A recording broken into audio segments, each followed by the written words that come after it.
Hi hello. Udhayanidhi Stalin గారు ఇంత ముందు కూడా సనాతన ధర్మాన్ని నిర్మూలిద్దాం అని చెప్పేసి కొన్ని మాటలు అయితే చెప్పడం జరిగింది. అలానే ఇప్పుడు అసెంబ్లీలో కూడా మాట్లాడడం జరిగింది.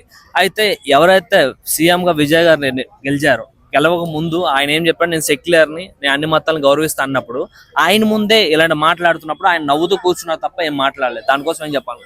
వాళ్ళందరూ ఒకటే, దళపతి విజయ్ కావచ్చు, స్టాలిన్ కావచ్చు, ఉదయనిధి స్టాలిన్ కావచ్చు, వీళ్ళందరూ కూడా హిందూ వ్యతిరేక శక్తులు, సనాతన ధర్మాన్ని కూనీ చేయాలి అనుకునే వ్యక్తులు వీళ్ళంతా కూడాను.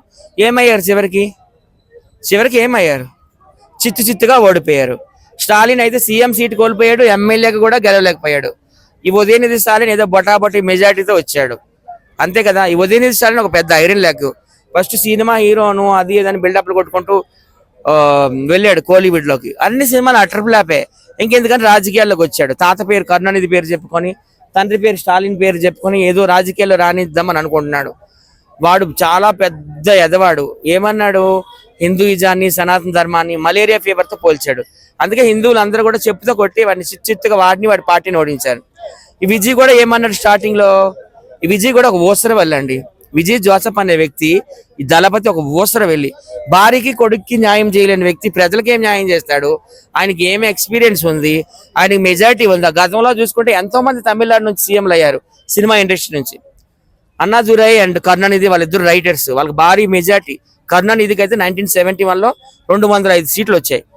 ఆ తర్వాత ఎంజీఆర్ తీసుకోండి, ఆయనకు కూడాను ఎప్పుడు కూడాను మెజార్టీయే. మూడో టర్మ్ లో కూడా ఆయనకి 195 సీట్స్ వచ్చాయి. తర్వాత సీఎం జయలలిత, అమ్మో ఆమె ఎవరిని పోల్చలేము, ఉక్కు మహిళ. సీఎం జయలలిత 91లో సీఎం అయ్యేటప్పుడు 260 సీట్లు వచ్చాయి. ఆమె కూడా 4 సార్లు సీఎం అయింది. అందరూ కూడా భారీ మెజార్టీ వచ్చింది. మ్యాజిక్ మార్క్ అందరూ వెళ్ళారు. ఈయన వెళ్ళలేదు. నాకు ఎవరు పొత్తులు అవసరం లేదు, సింహాన్ని నేను సింగిల్ గా వెళ్తాను. ఇప్పుడు ఏమైంది? అన్నాడీఎంకేలో చాలా మందిని కొనుక్కున్నాడు డబ్బు పెట్టి. ఎందుకంటే అన్నాడీఎంకే చీఫే మాట్లాడాడు కదా. తర్వాత ఏమో డిఎంకే పార్టీలో కొంతమంది లాగేస్తున్నాడట.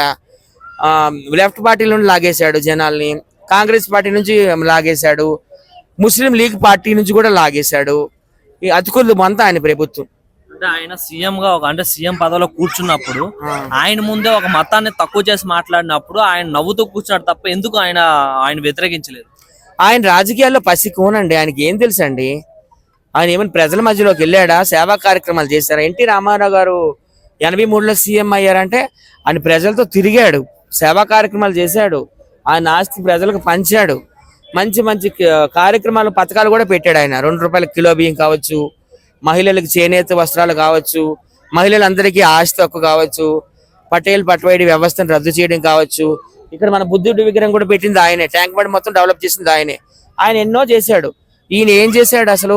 ఈయన ఒక స్టూడెంట్కి 20 లక్షలు ఇస్తాడంట. ఎక్కడి నుండి తీసిస్తాడు? ఒక పెళ్లి కావాల్సిన వధువుకి 8 గ్రాముల బంగారం అంట. అసలు బంగారం కొనే స్థితిలో ఎవరైనా ఉన్నారా? 8 గ్రాముల బంగారం ఇస్తాడంట. అలాగే ప్రతి ఒక్క మహిళకి 2500 ఇస్తాడట నెలకి.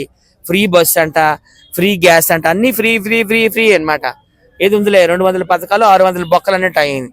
ఆయన గవర్నమెంట్ నడిపించడం చాలా కష్టం అండి. ఎందుకంటే తమిళనాడు గవర్నమెంట్ ఆల్రెడీ 10 లక్షల కోట్ల అప్పులో ఉంది, ఇప్పుడు మైనస్ లో ఉంది. ఈ పథకాలన్నీ నేను ఎక్కడ అమలు చేస్తాడు చెప్పండి? 144 108 చెయ్యలేడు. రాసి పెట్టుకోండి. నేను మళ్ళీ 1 year అయిన తర్వాత కూడా వచ్చి మాట్లాడతాను ఇక్కడే. 107 నుంచి ఇప్పుడు మన బాల పరీక్షలో 144కి వెళ్ళిండు. మరి సింహం సింగిల్ గా వస్తుంది అన్నప్పుడు ఇంతమందిని ఎందుకు కొనుగోలు చేశాడు? అన్నాడీఎంకే పళనిస్వామి అందరూ ఇప్పుడు ఏడుస్తున్నారు, మా పార్టీని చీల్చేశాడని. ఆయన పార్టీలు చీల్చడానికి వచ్చాడా? అయిపోయిందండి. ఎంజీఆర్, జయలలిత, కరుణానిధితో అయిపోయింది సుపరిపాలన. ఇప్పుడు ఇవన్నీ దొంగ పరిపాలన. ఇవన్నీ స్టాలిన్ గాడు కావచ్చు, ఉదయనిధి స్టాలిన్ కావచ్చు, విజయ్ జోసఫ్ కావచ్చు, వీళ్ళందరూ దొంగ పరిపాలన, దొంగ నాయకులు అంతే.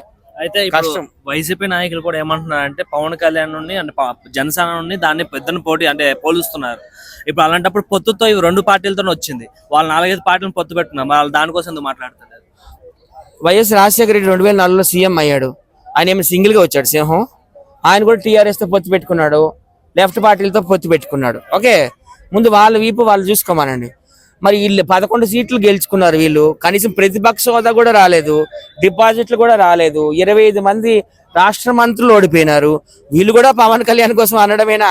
పవన్ కళ్యాణ్ గారు కూడా అదే అన్నారు కదా, 11 సీట్లు వచ్చింది, అన్ని మూసుకొని కూర్చోండి అన్నాడు ఆయన.